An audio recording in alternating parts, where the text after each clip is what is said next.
Hello friends, good afternoon everybody. ఎలా ఉన్నారండి అందరూ బాగున్నారా? అందరూ బాగుండాలి, అందులో నేను ఉండాలి. ఈరోజైతే మీకు మంచి కారప్పొడి అయితే తీసుకొచ్చానండి. వేడి వేడి అన్నంలో ఆ కారప్పొడి కాస్త నెయ్యి తగిలించి ఆ కారప్పొడి వేసుకొని తిన్నారంటే ముద్దకు ఆహా అంటారండి.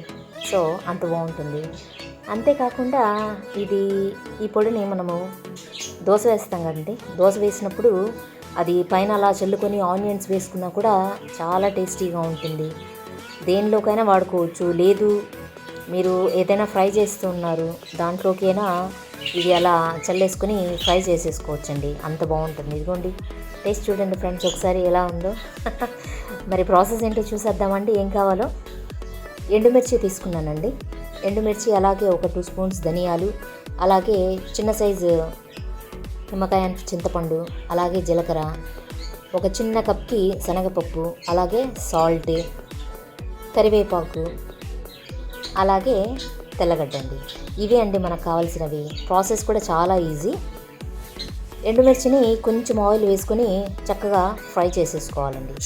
ఆ తర్వాత ఇంకేం వేద్దామండి, శనగపప్పు ఉంది కదా, శనగపప్పు వేసి కొంచెం దూరగా అలా ఒక 2 మినిట్స్ అలా ఫ్రై చేసుకొని తర్వాత ధనియాలు యాడ్ చేసుకుందామండి. ధనియాలు కూడా వేసుకొని చక్కగా ఫ్రై చేసుకోవాలండి.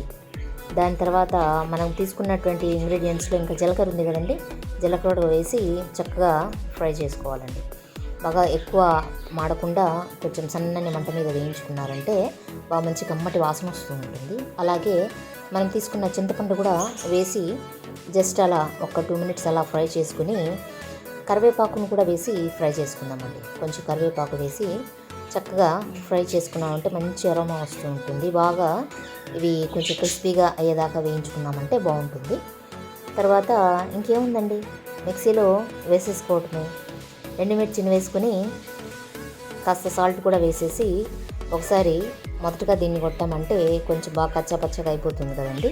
తర్వాత మనం తీసుకున్నటువంటి ఫ్రై చేసుకున్నాం కదండి, అవన్నీ ఆ పప్పులు దినుసులు అన్నీ వేసుకుని బాగా వీటిల్ని కూడా గ్రైండ్ చేసుకోవాలి. కొంచెం మరీ మెత్తటి పౌడర్లా కాకుండా కొంచెం బరకగా గ్రైండ్ చేసుకున్నామంటే బాగుంటుందండి తినేప్పుడు. సో మరీ మెత్తటి పౌడర్లా అయిపోతే బాగోదు. కాబట్టి కొంచెం బరకగా అలా గ్రైండ్ చేసుకుని మనకు మెయిన్ తెల్లవాయలు మర్చిపోయాం కదండి, సో అవి కూడా వేసేద్దాము. తెల్లగడ్డలు కాస్త వేసుకుని కొంచెం అవి కూడా ఎక్కువగా నలిగిపోకుండా కొంచెం అలా బరకగా జస్ట్ పల్స్ మోడ్లో అలా అనుకున్నామంటే మన టేస్టీ కారపొడి అయితే రెడీ అయిపోతుంది. ఇంతేనండి, మన కారపొడి అయితే రెడీ అయిపోయింది. చక్కగా వేడి అన్నంలోకి తిన్నారంటే చాలా బాగుంటుంది. ఇదేనండి మన టేస్టీ కారపొడి అనమాట. సో ఇది చెప్పాను కదండి, దోశలోకైనా చాలా బాగుంటుంది. దోశకి పైన అలా చల్లుకొని ఆనియన్స్ వేసుకొని కాస్త నెయ్యి వేశారంటే నెయ్యితో సూపర్గా ఉంటుంది. మీరు కూడా ఒకసారి ట్రై చేసి ఎలా ఉందో నాకు కామెంట్ చేసేయండి. కొత్తగా నా ఛానల్ చూస్తున్న వాళ్ళైతే సబ్స్క్రైబ్ చేసుకోండి. ఎలా ఉందో తప్పకుండా కామెంట్ చేసేయండి ఫ్రెండ్స్.